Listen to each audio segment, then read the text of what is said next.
30 yıldır öksürmedi bile, bu her kış ciğerlerini kurtarır. Özellikle Çin tıbbında ünlü olan çay yapımında kullanılır.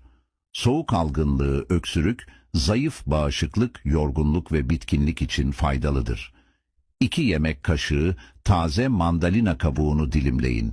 1 bardağa koyun kabukları ve 200 mililitre kaynar su ekleyin. 1 saat bırak dursun, sonra süzüp tüketebilirsiniz.